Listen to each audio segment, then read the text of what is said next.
Hey guys, welcome back. Show Sports Cards.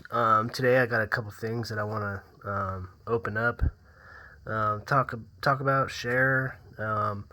This top's complete set. I'm gonna go ahead and bust this open and pull out the Eloys and the Fernando Tatis Jr. cards, and then probably just leave the rest in there. Got some cards that I've got in the mail recently that I just want to talk about and show, and then a couple things in the mail right here. And then just do a little bit of talking, let you know what I think about a few things that is going on in the hobby right now. Nothing too important or too crazy. Just some stuff I want to talk about. So we'll go ahead and take this top set off the camera. Show some stuff that I've recently got. So this one right here, the tops. No, it's a Panini Phoenix, Tom Brady to like an orange refractor, flamethrowers. I bought into a box break. This one's numbered out of 99. I bought into a break, and this is probably the best card I got from Underdog Collectibles. That's the name of the breaker. I like that card. It's pretty cool because it's like all Buccaneers colors basically. This is a card that I got in the mail off of eBay. It's a refractor or a prism. I think all the rookie gear cards are prisms though, so I guess the prism isn't very special. But this is a card that I really feel like is super undervalued because a regular Panini Prism base, Herbert is selling for, I don't know, well over $100. And I don't think that this is in the hobby boxes. I think this is only in retail, and so it's that much more limited already, not being in both. And then plus it's got a big old chunk of jersey. I talked to Bobbles and Ball Cards about this card before, and he said that the jersey cards don't have a lot of interest, or they're not worth that much because some stuff in the past about like jersey fraud, and this isn't like exactly like a game worn. It says the enclosed authentic memorabilia is not from any specific game or event. So, because it's not game worn, I think people are a little tired of the jerseys for some reason. I still think they're really cool, regardless if it was game worn or not. If you took a regular Prism card and you put it next to this one, this one just looks so much cooler. It's so much more unique. It's thicker, and these things are so much more cheaper. And if with the refractor is what you really care about and that extra shine and that's what you like, this is like a third of the price of the base. So I just feel like at some point that these cards are going to probably be appreciated more, hopefully. And this is a good card to pick up for cheap. If you don't want to spend a big bucks on a base Prism Herbert card and you like the jersey cards, get the jersey cards. They're cheaper. So I preach the jersey cards. I still think they're cool. I like them. And that's why I got one of these also. This is the Donruss. I like the photo. It's just cool. This is what I like. I buy stuff that I like. And luckily for me, the stuff like this is cheaper, than just like the regular base Panini Prism or the Mosaic or whatever. This was a Kobe Bryant rookie card that I picked up. I just like the card. I like the photo. I think I showed this off in one of my other videos, along with some of these other ones also. But yeah, I just wanted to share my thoughts on the jersey cards with you guys and let you know what I thought. I just think that it's like, how could a card that is so much cooler, in my opinion, be worth so much less than just the base card? It's just nuts to me. So my favorite Raider is probably Darren Waller. He had a really good season, even though the Raiders got eliminated from the playoffs. He's probably the number 2 tight out in the league, and he's probably number 1, in my opinion, for the reason that, he's got Derek Carr, but Kelsey, he's got Mahomes. Everybody knows that Mahomes is a beast, so I think that if he and Kelsey switched places, I think Waller would be bigger and put up bigger numbers and have a better season. I just think Waller's better overall than Kelsey, in my opinion. So I picked up this Mosaic, and this was really cheap. It was like $2. I like the Raiders. The Raiders are my team, so that's why I got that card. I want to add to my collection. It's not a rookie card. I think Waller rookie cards go all the way back to like 2014 or 15. And I think that his rookie cards are worth picking up because I think they're pretty cheap. So, just just from me to you, I think that Waller is definitely worth the money. Now, tight ends compared to quarterbacks in the hobby really don't do well, but okay. Thanks for purchase. Enjoy cards. Let me know anything you might be looking for. Cleaning out huge warehouse of cards, dozens of Griffeys, and millions of cards. So I ordered a 94 Leaf card that I didn't have of Griffey. Everybody knows that I PC King Griffey Jr. So this is a pretty interesting setup here. He sent it in this like huge screw down. I don't even know what I'm going to do with this big screw down that's crazy thick. I mean, wow. I don't even know what to say. It looks so 90s and tacky. But it was nice. I mean, I guess, I don't know what I'm going to do with this big screw down. But, yeah, I'm going to definitely take the card out of this case, I think. I don't know. I don't know, man. I was not expecting this card to be sent in a screw down like this, but what a crazy. It's big, it's cool, it's thick. I really like this insert card. It's from 94. Right kind of towards the middle of the junk wax era, maybe a little bit towards the end. I don't know what years you consider the junk wax era, but you see that serial number right there. It's to 10,000. A lot of people think that's really, really high, but for the amount of cards that they printed back in the day, it's not, and they didn't really start serial numbers,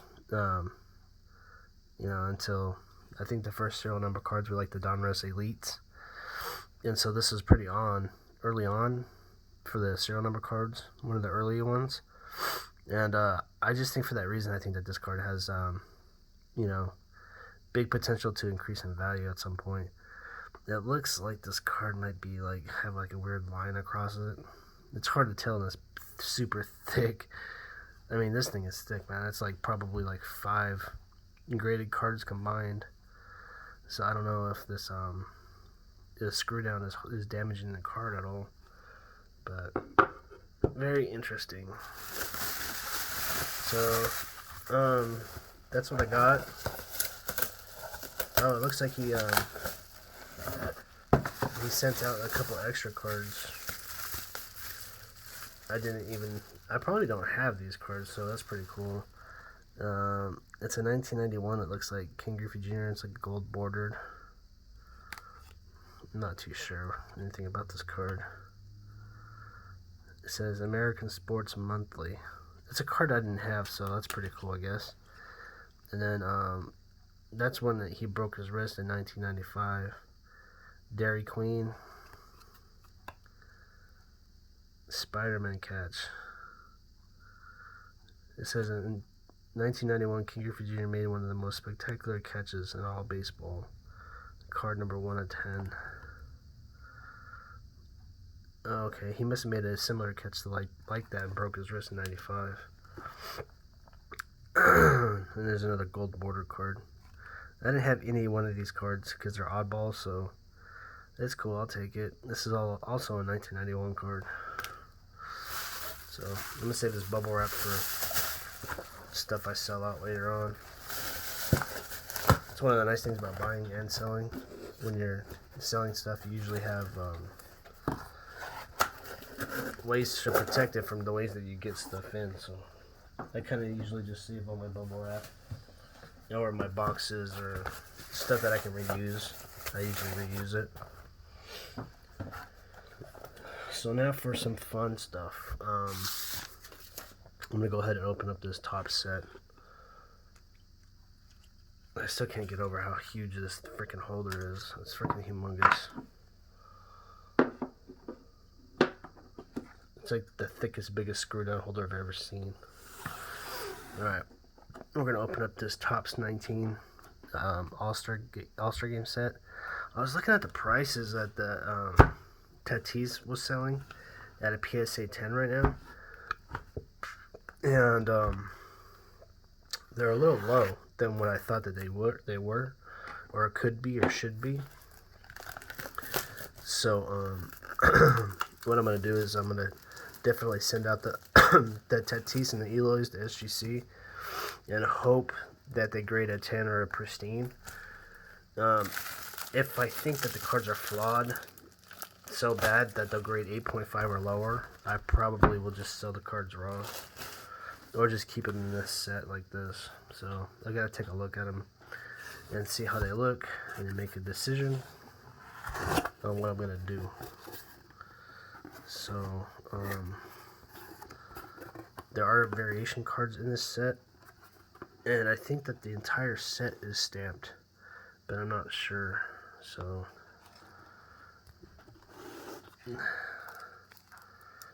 here's the variations. Mike Trout's on the top. I think that's a really cool photo of Mike Trout, by the way. So that might get sent to SGC also. Let's just see how these cards look.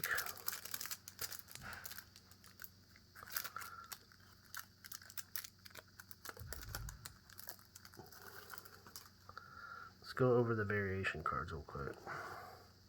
So we got the Mike Trout, the Bryce Harper, Francisco Lindor, Aaron Judge, and Mookie Betts. I'll go ahead and go over the backs. Complete series, it says. Mookie Betts. The backs are kind of boring. So, anyways, I'm just going to go ahead and set these off to the side. I thought that the variation cards were rookie cards, but I guess not. I guess you just get the regular cards. So I don't know where this Tatis is going to be at. I have no idea. It's probably going to take me a minute to find it. Hopefully not, but we'll see. Maybe they got all the rookies on the side or something. I really don't know.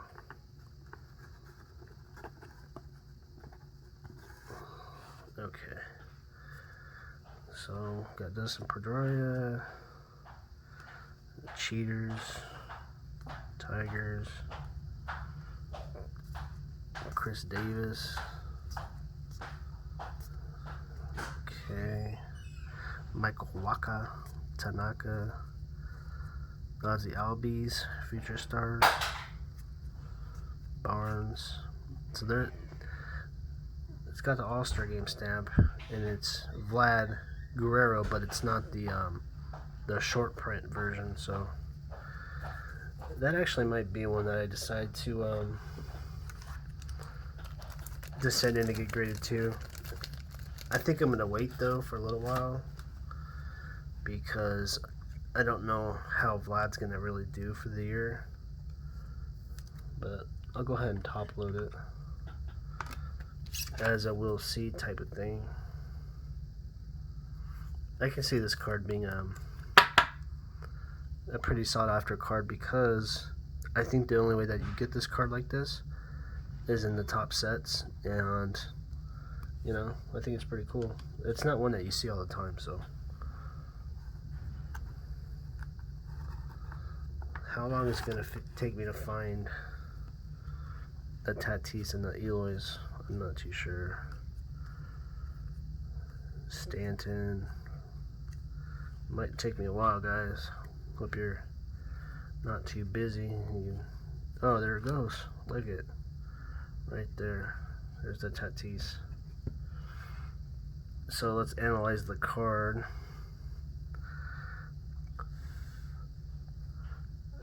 And looks like it's in pretty good shape. So let's go ahead and sleeve it.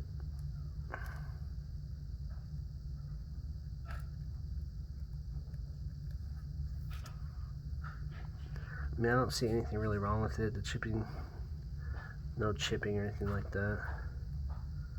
And believe it or not, I do not have a Top Series 2 Fernando Tatis Jr. I don't have one. This will be my first one. So, this one is definitely going to get sent out to get graded. Hopefully it gets a 9.5 or higher.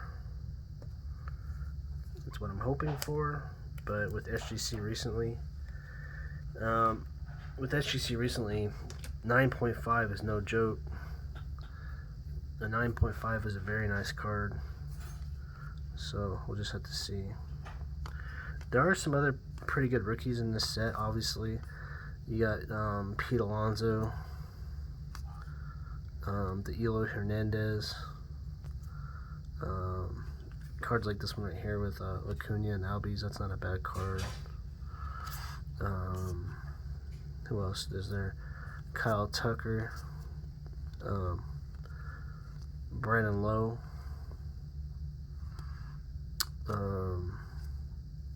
of course the Eloy. Oh, I've already said the Eloy Jimenez. It's not a bad card right there. Otani with Mike Trout, Bryce Wilson. And you know, some of the guys that are young in this set, I mean, you just never know. Give them a couple years and who knows how they're going to play out. These are from 2019, so they're not that old. There's Garrett Cole with the Astros. Manny Machado, Walker Buehler, Cup card. That's a pretty cool card.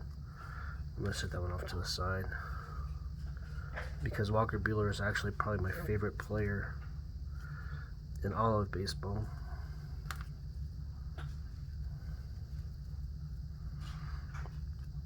Brandon Morrow. There's the Pete Alonso right there. I'm really hoping that he can have a nice year next year. There's the Eloy right there.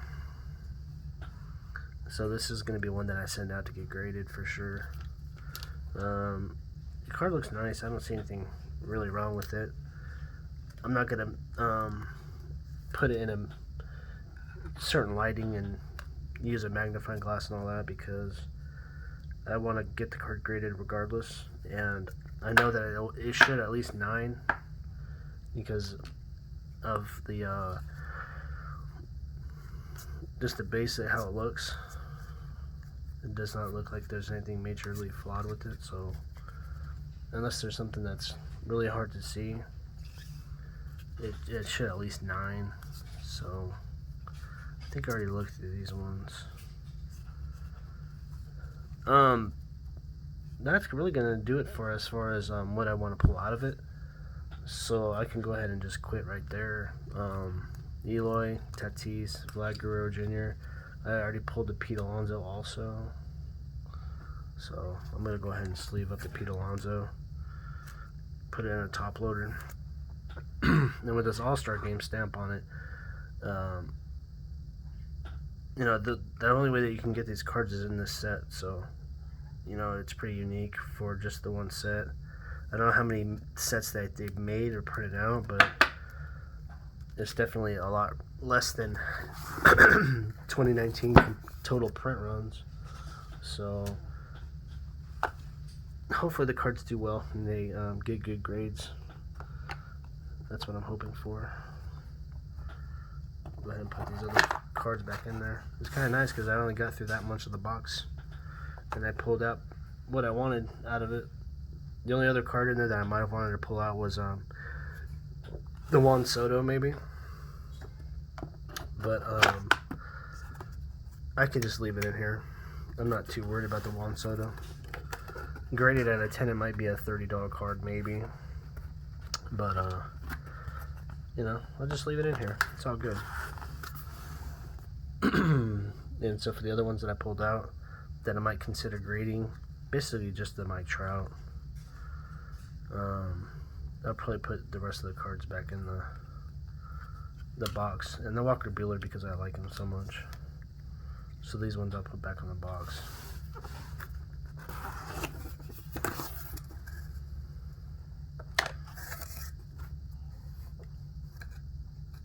I'll check the ends. I'll check the other end just to see how it looks. JD Martinez. So there's the other Aaron Judge right there on the top. Kyle Schwarber, Mark Trumbo. There's an Ohtani rookie cup. Chris Bryant. Thought maybe I might see that Juan Soto on the end. No. Okay.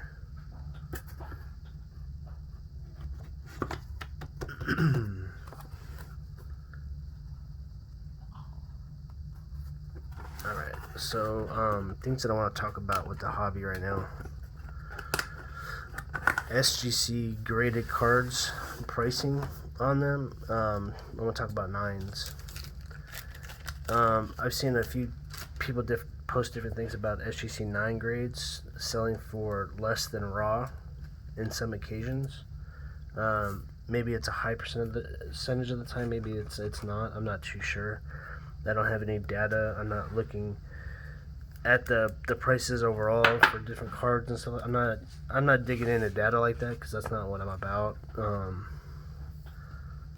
I just, you know, stuff's not that important to me. But when I start hearing about like SGC 9 selling for less than raw cards, I can understand it because if you buy a card raw, you don't know if it's going to be a 10 or not. You think that it could be, you know, until you get the card and you send it in for yourself to get graded. You don't know. And so I think that raw cards, for that reason, have great appeal because they could 10 and you're buying them cheaper. With an SGC 9, you already know what you get. You're not getting a 10.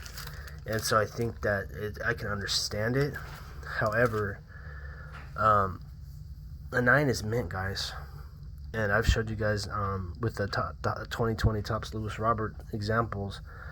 I mean, the difference between a 9 and 10 sometimes, I mean, to your naked eye, you can't tell the difference at all.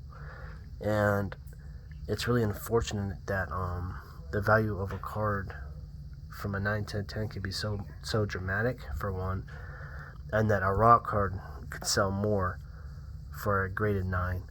It's not a good thing. I don't think that should be the case ever. For instance, say if you were buying a Mike Trout Topps Update rookie card, that would never happen with that. A 9 graded card would always sell for more than a raw one, because if you get a raw one, you don't know if it's real. For one, you don't know if it's gonna, you know, how it will grade. You don't know if it'll grade as 6. You don't know if it'll grade a 2 or 3. You know, because unless you have the card in your hand, you can't tell. So for new modern, I can understand it a little bit more than like something like that. But that's gotta stop, man. SGC 9 is a good grade. There's nothing wrong with SGC 9, especially older stuff. The people that are buying SGC, I think that a lot of times that they're either collectors or they're flippers, and they like to crack them and send them in a PSA. Make no mistake, PSA is on top for resale. You just can't beat them, especially the 10s. I mean, the 10s are just like insane, stupid insane compared to the other companies. So, you know, I think it's all about like the registry and the other stuff that they have to offer, and then just they're willing to spend the extra money on the PSAs. And the PSA collectors want to keep it that way because they want their collections to be worth as much as they can be worth. That doesn't mean that SGC can't be up there. So, you know, in time, hopefully it changes, but the whole SGC 9 raw, you know, selling for less than raw, sometimes that stuff is pretty bad. I don't know what we can do as a community to get that changed, because I think that's awful. You know, if you're on eBay and you're buying stuff, you know, it's good to be able to get, you know, a good deal on stuff, but, you know, maybe it's the sellers that need to stop selling the SGC 9s for cheap. Don't let those cards go for less than raw, guys. You know, I mean, at least get your grading fee out of the card, and then a little some. You know, I mean, like this Pete Alonso, for example. Pete Alonso market's super soft right now, but let's not forget he has the home run rookie record. You know, he might not be the complete player that everybody's looking for, but I mean, say if I sent this out to get it graded, and these raws sell for $20, well, there's no way in heck that I would sell this card for less than $35 because I'm gonna spend $15 to get it graded. And you know, if it was a 9, that's a mint. You know, there's nothing wrong with the mint at all. And sometimes the SGC 9 will PSA 10. You just never know.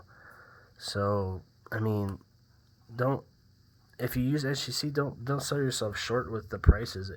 Hold on to the cards, wait for the market to change a little bit, and get the money for your cards that you're hoping to get. You know, that's my message to everybody today. Kudos to you if you're buying SGC 9s for cheaper than raw. I think that's a smart idea, but at the same time, you know, the cause and effect, it has an effect on the hobby. So don't be afraid to spend a little bit more than what you're spending out there on the SGC 9s. I think that they're a good card, and you're hurting the hobby a little bit by doing that. So I don't think that's cool. Anyways, have a happy new year. I'll talk to you all later. Peace, love, and prosperity. All right, talk to you all later. Bye.